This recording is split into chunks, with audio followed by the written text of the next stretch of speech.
straight white Christian. No, Jesse, this is the subscribe thing. Oh, yeah. I need you all to subscribe, support us on Patreon, like us on Facebook, and follow me on Twitter. Got it. He's back. Vincent James O'Connor. He is a journalist and lead reporter/editor for the Red Elephant Media, a conservative group focused on free thought and the Constitution. And I wanted to talk to Vincent about men, father, politics, all the current events. Thank you for coming back, man. Thanks for having me back. I appreciate you not banning me from my last time of being late. No, only if it happened more than once. Black people tend to be late all the time. Have you noticed that? I haven't really timed anyone coming somewhere, so I don't really know. All I know is I'm typically not late for anything, and I was last time. So. Well, I appreciate you coming back. You want to respond to my biblical question first? How do you see women? Certainly needed for the family structure. A good mother is certainly needed for the family structure, as is a good father. A good father is a little bit more important, as we've seen. Children need fathers in the home to be able to channel their testosterone from prepubescent to postpubescent stages. Women, I see as we should be venerating them as housewives. We should be getting back to the more traditional roles of women, which is the housewife and raising the children and making and participating in the community and things like that, instead of being in the workforce. That's how I see it. So you see them barefoot and pregnant and in the kitchen? Well, not necessarily just in the kitchen, but I just think that they should be in the community. I think that they should be raising the family. And with that, if we were able to venerate the housewife and get women back into more traditional roles, instead of telling them, oh, you're getting paid less than men all the time, so we need to raise your wages and make it more than men's. And we all have seen the studies and the history of what happens after that. Even Tucker Carlson talks about it. Where men's wages go down, then the structure of the family breaks apart even more. And, wages go down, too, as more women enter into the workforce and demand higher wages. Are you married? I am married, yeah. And so your wife is a stay-at-home mother? Yeah, for the most part. I mean, throughout our, sometimes when we ran into some financial difficulties, she would have to go get a part-time job here and there. So I understand right now in this modern day and age, obviously people need two incomes. But I think that if we were to change our culture as Americans as a whole, and like I said, venerate the housewife, prop up that housewife role and the role in the community, I think that we could change our culture for the better and start raising wages. Also, we need to cut back on taxes and so much government spending on other folks, and the workers need to be able to bring more of their money home. Then the wives wouldn't have to go out to work. Right. Exactly. That's the problem. Are you a Proud Boy?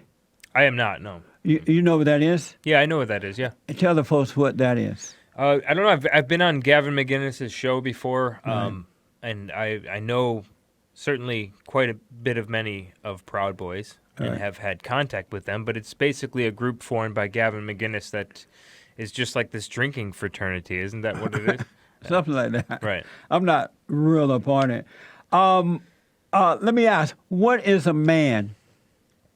Besides the body part, what is a man? Yeah, you asked me this last time. I mean, I would say that my vision of a man, as I was growing up, I always wanted to have kids. I always wanted to have a family. Yeah, me too. And my vision of a man was making sure that your family is taken care of, making sure that your family is protected. You protect your family first, and you make sure that you stay with your wife and you raise your kids together no matter what. You try to work it out, and you follow God with your wife. So, are you a Christian? I am. Yeah. You're a Christian. You did a video on falling birth rates, religion, and fathers in America. What happened with that? Yeah, so basically I talked about essentially just how the fall in Christianity, it undoubtedly correlates to the fall in birth rates in America.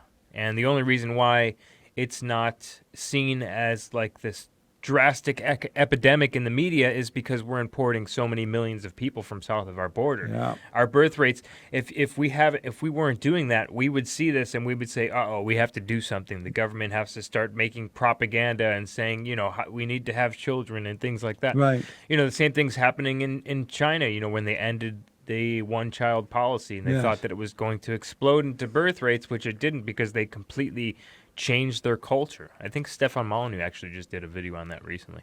But yeah, I think that religion certainly correlates to the fall in birth rates. We saw the owner of Tesla. I always forget his name. What's the owner's? I can't think of the name. I always forget his name when I'm talking about him. But he even said this in Utah. Utah has the highest birth rates in America, and they're also the most religious state per capita because of the Mormons. Yeah. Yeah, they have lots of babies. And so Christians typically, have more children than anyone else. I noticed, Elon Musk. Yeah, Elon Musk. Yep, Yeah. that's his name. Yeah. I noticed that in the white community, the highest they seem to go for babies, if they decide to have one, is 2 and maybe 3. Who started that movement?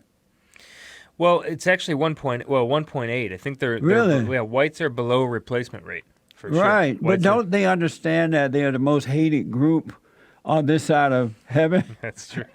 That's true. And that if they don't have babies, that eventually they will become the minorities, yeah. and that the people of color are going to take this country from them and turn it into a ghetto?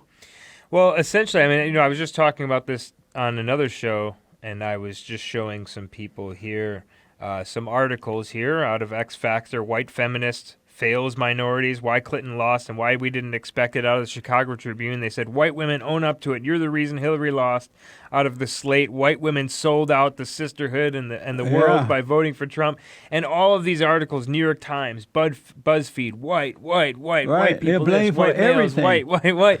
And so, when 2050 does come, because, we start 1965, it was like 89% white, this country, and then today it's 60% by 2050, and all the way to 2065, whites will become less than 50% of the population. There's no white person born less than 5 years old that is actually in the white majority anymore. That is Amazing. over. And so when that does come, certainly I do think about, what's going to happen? I know, if this man. is happening now, Yeah. it's quite worrisome for sure. And also, I've noticed that people of color, whether they are blacks or Hispanics or whatever, they don't create anything. They don't keep anything going. They're not adding to it. They're taking what's already there, been created by white folks, and they're destroying it.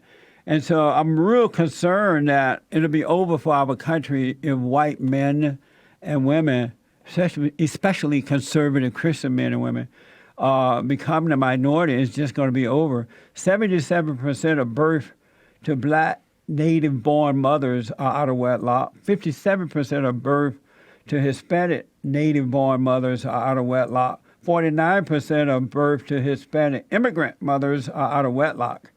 And we're just going to have a mess on our hands. As a white male, what will you do once that happens if white people don't start having babies and, keeping control of things? Well, and another thing you didn't mention is also the foreign-born Hispanics, and most Hispanics as well don't even graduate college. Yeah. So it's not like they're sending a bunch of productive members of society either for Right. immigration. They just want to keep, So, what I would do, the first thing I would do is, I don't know. There's much I can do. What I'm trying to do is break chain links here. And I talked about this yesterday on a different show I was invited onto. And you have different chain links in the whole conditioning of this society. You have the first chain link is the family. And even Marx and Engels wrote about this. They wrote about that the family structure is born out of capitalism. And a lot of these different communists wrote about destroying the family structure first to destroy society. And this is what they're trying to do. And that's the first chain link. That's at home.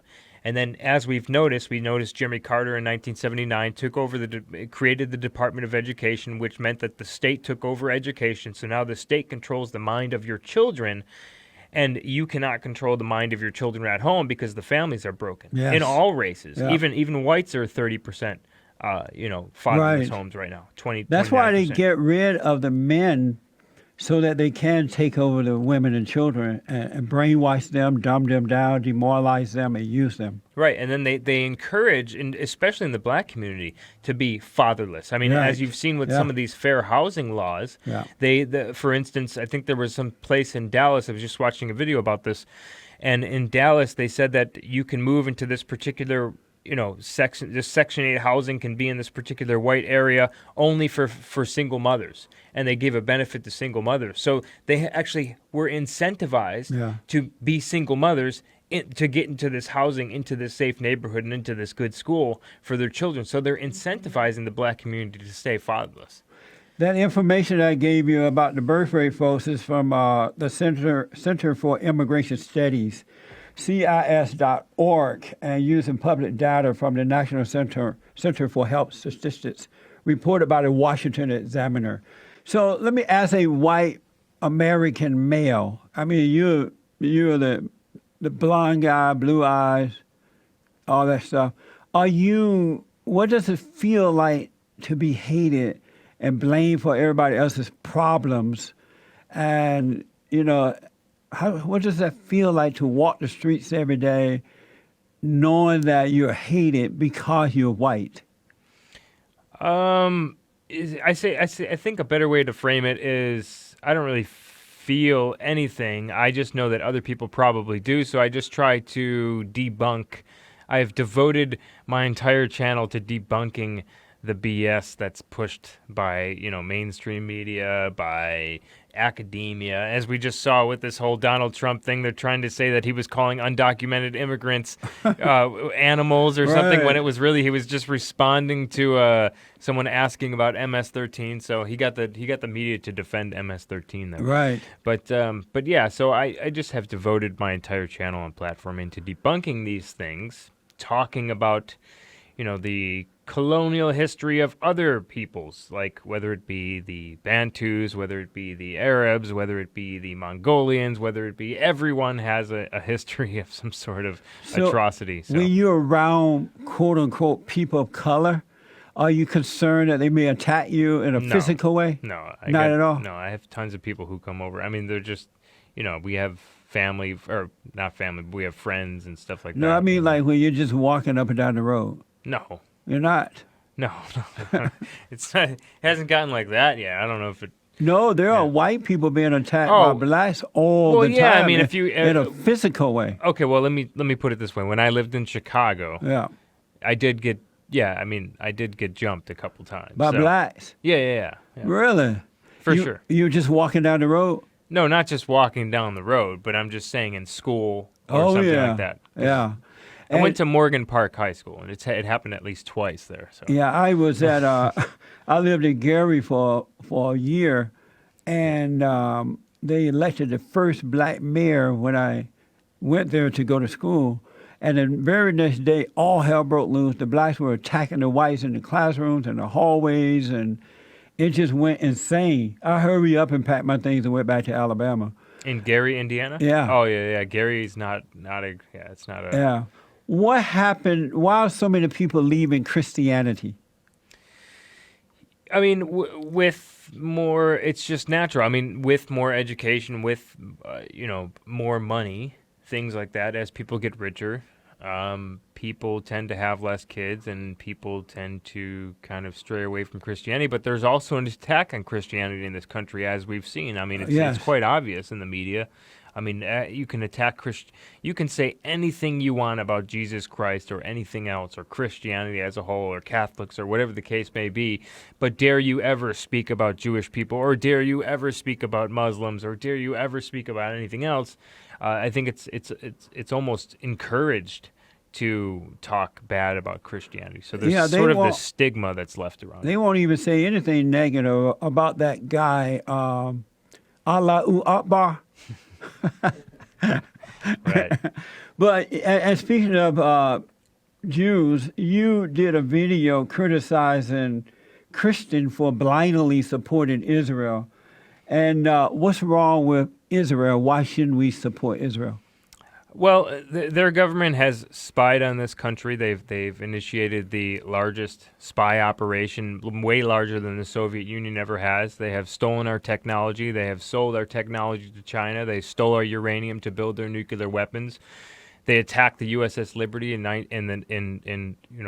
killed 34 sailors, and they tried to say it was a mistake, even though survivors I've had on my show told us that it was deliberate. They operated. There was this military operation called the Lavon Affair, where they hired Egyptian citizens who were of Jewish descent to plant bombs around U.S. military bases to try and get the U.S. into war. How do you know that's true? Oh, I mean, it's well documented. There's already declassified military documents proving all of these things. The Lavon Affair, the USS Liberty, everything. And how we spied on them? We have spied on them as well. Yes, we have. It seems to me all countries spy on one another to whatever certainly, they can. but they never even signed the Mutual Defense Treaty with us, so they're not even truly an ally with us. So are you as I don't know if you're angry about it, but are you as disgusted with us, the United States, for spying on them, as you are with them for spying on us? Yeah, I mean, there's lots of things that we have done. We can look at World War I. Well, we need to spy on other countries so that we can make sure we're protected. I wouldn't say it's much of the spying as it is just this kind of, and you know that there's ultra or Orthodox people in Israel that absolutely hate Christians. They blaspheme Jesus all the time.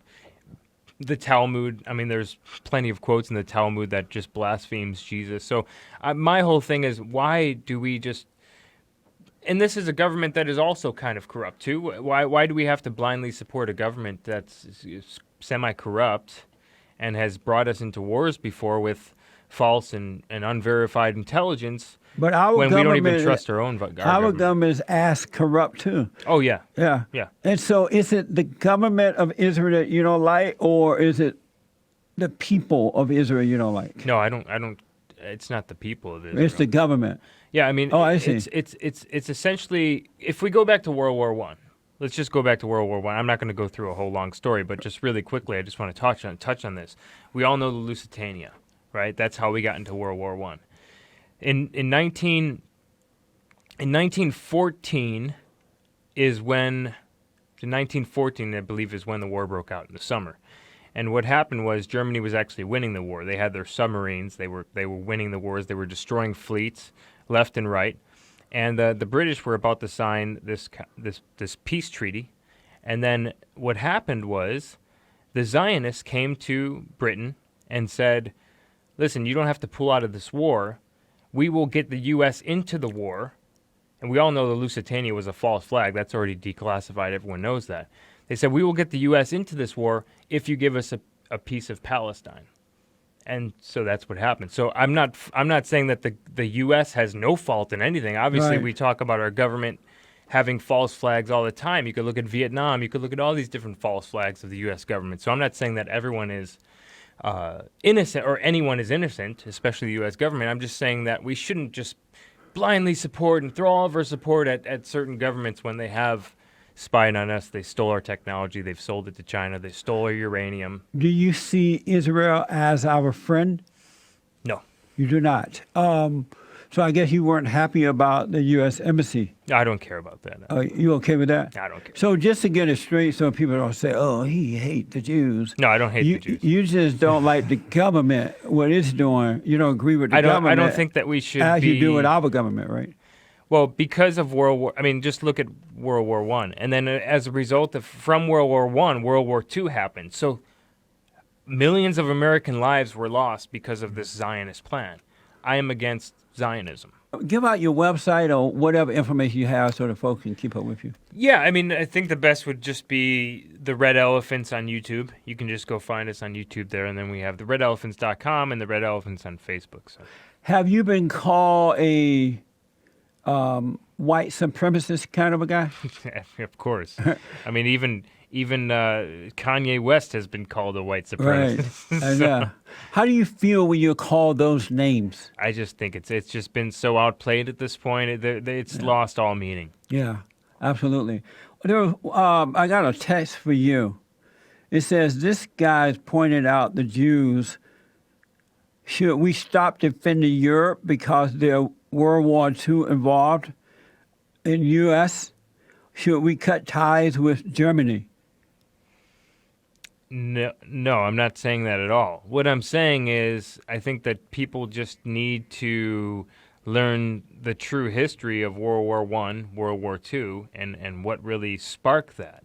It wasn't just because of, all of a sudden this guy just started hating Jews all of a sudden. You know what I mean? It wasn't. We have to learn the true history here behind this. We have to learn the Balfour Declaration. People have to learn what that is. Look up the Balfour Declaration and look up, and you can see what happened and what led the U.S. into World War I, and then what also led the U.S. into World War II, what led the U.S. into the Iraq War. Most people don't even know that most of the intelligence through PNAC, P-N-A-C, you guys can all look that up, most of the intelligence for the Iraq War and the invasion in Iraq came from Bibi Netanyahu.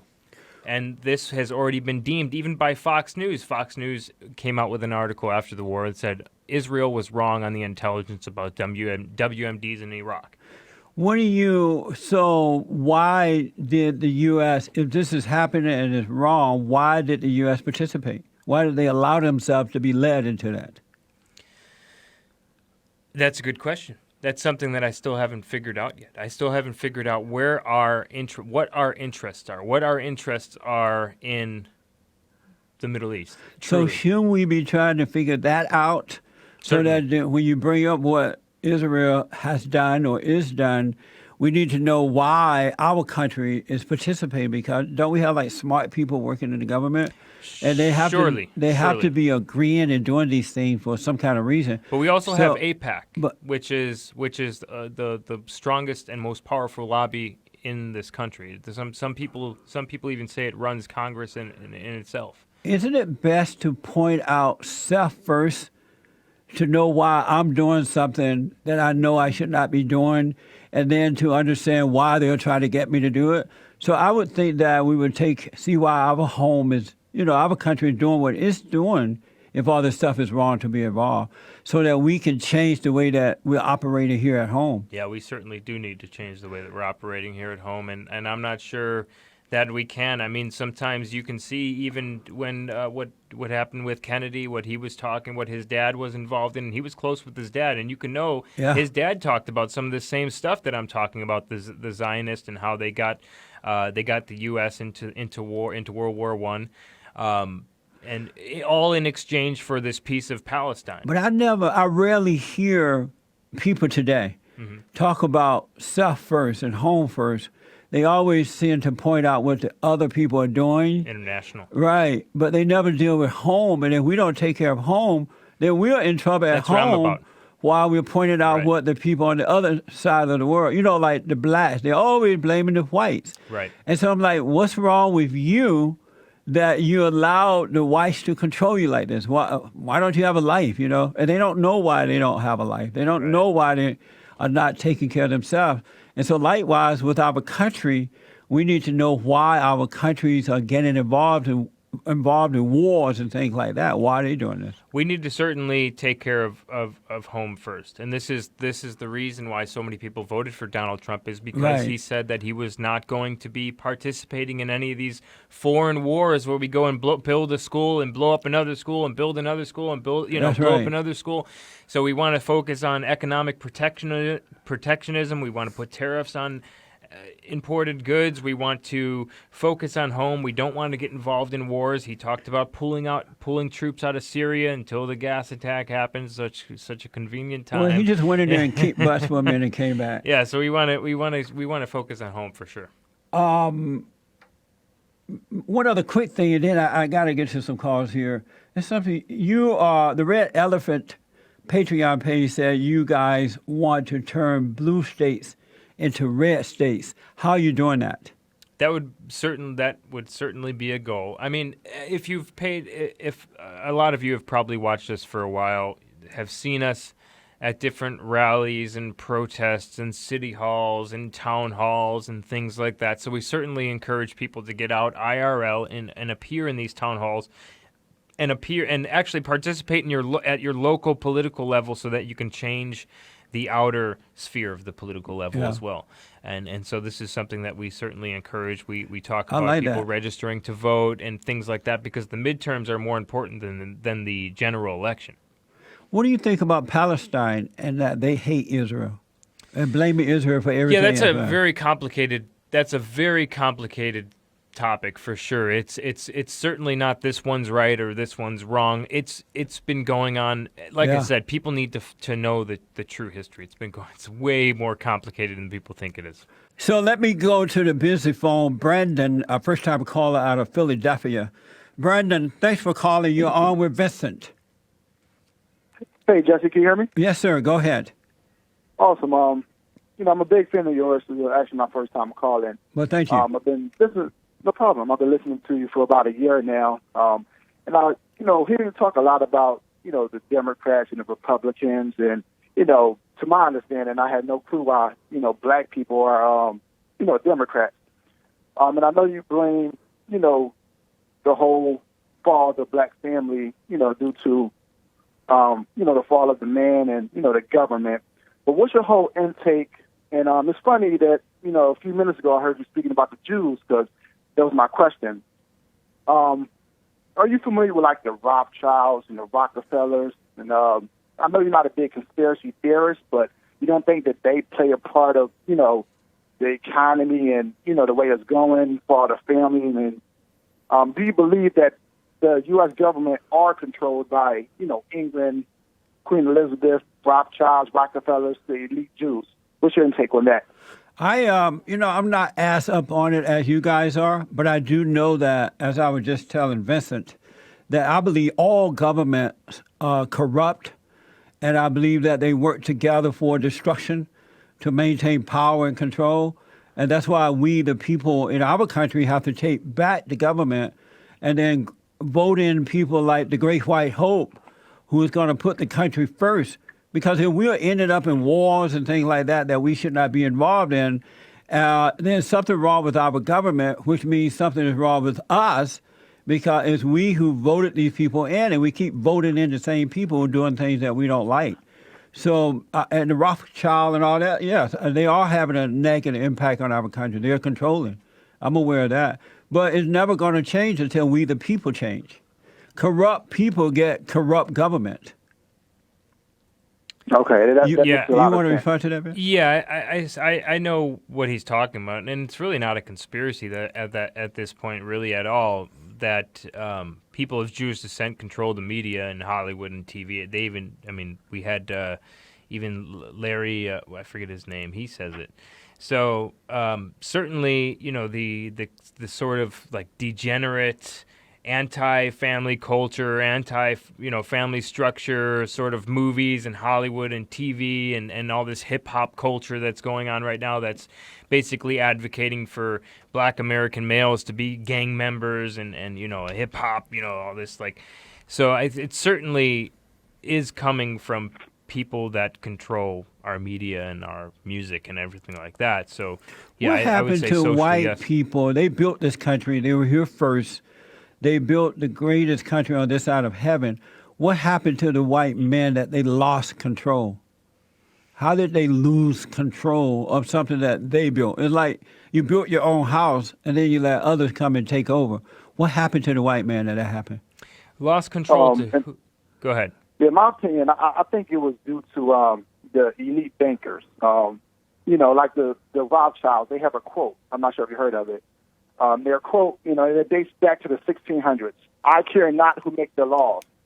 The person who prints the money, controls everything. But I'm still not understanding why the white men who built the greatest country on this side of heaven lay down and allowed that to happen. No one is telling me why that. Like, I know why black men are pathetic and weak and girly and don't have anything and act like women and controlled by the government. But I don't know why white men are allowing that or becoming that way. Why did you let others take over your country?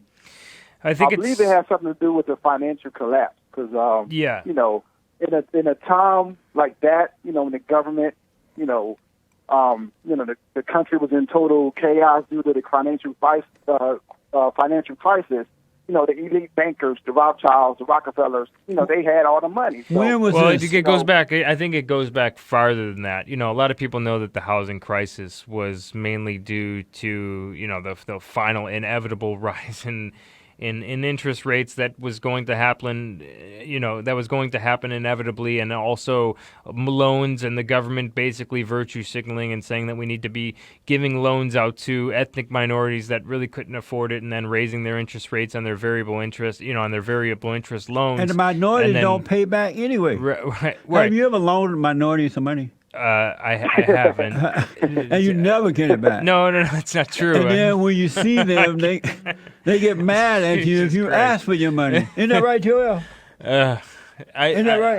I have some buddies I've Most of loaned the some time, money that's to. right. That. So what? I said most of the time that is right. Thank you. All right, well, let's get away from this though. Let's talk about what. yeah, I have one more question. For Hold you, on, Vincent, 'cause I know you let have to Vincent go. finish. What I was going to say is, I think it goes, caller. I think it goes back further than that. Like I said, it goes back to when the Federal Reserve was established, which was in 1919, and we all know what happened. And this happened after World War I. And just as I said, the U.S. government had absolutely zero business in World War I. They were essentially what happened was the Zionists came with the Balfour Declaration. The Zionists came and said, hey, Britain, you don't have to pull out of this war. We know you're losing. You don't have to pull it out. We will guarantee you a win. You do not have to sign any peace treaty with Germany. We'll get the U.S. into war if you give us this piece of Palestine. We all know the British, imperialism back then. They didn't have really any right to give Palestine to the Zionists, but they did with the Balfour Declaration. But it just seemed like such a waste of time to talk about that when we're not, because even during those days, white people still had to vote. They had the right to vote. Right. They had the power. What happened? No one to tell me what happened. Well, and it's a horrible mistake to talk about what's going on without understanding what happened. We need to figure out what happened so we can get that straight and overcome all that stuff. Right. I mean, we elected President Trump because we were fed up with the Republicans, we were fed up with the Democrats, we were fed up with illegal aliens, all Right. that crap. So we put in a man in our country that says, I'll straighten it out. So why can't we figure out what went wrong here? We need to ban. I need never to hear get rid that of kind the, of talk. We need to get rid of the IMF. We need to get rid of the central banks. We need to ban the world banks, and then we will be able to control our government again. But how do we do all that? Do we get the government out and put in fresh people? Yeah. Well, let's talk about how to do that. That's what needs to happen. We need action. We need people that will ban these federal central banks. Ken is a first-time caller from Chicago. Ken, thank you for calling. You're on the air. Hey, Jesse, how are you today? All is well, sir. How are you? Pretty good. I enjoy listening to your show, and I guess you could call me a former liberal. Big time Obama supporter. You were? And I was. I also voted for Trump, so I'm a confused individual. You've been redeemed. I've been redeemed. I really like what you said about, I heard one of your things on YouTube about Jim Crow and the people under Jim Crow and the morals and all that stuff. Yes. I totally agree with what you were saying. It wasn't the perfect situation, but the people that I know, black people over a certain age, older people, they're the most wonderful people that you'd ever want to meet. Yes. And somewhere along the line, people have gotten off track. They destroyed the family. They took the fathers out of the home. The corrupt black politicians and others took over the people, and it's just been downhill since then. Ken, I am so out of time. Vincent. Yes. You got to come back. No problem. Yeah.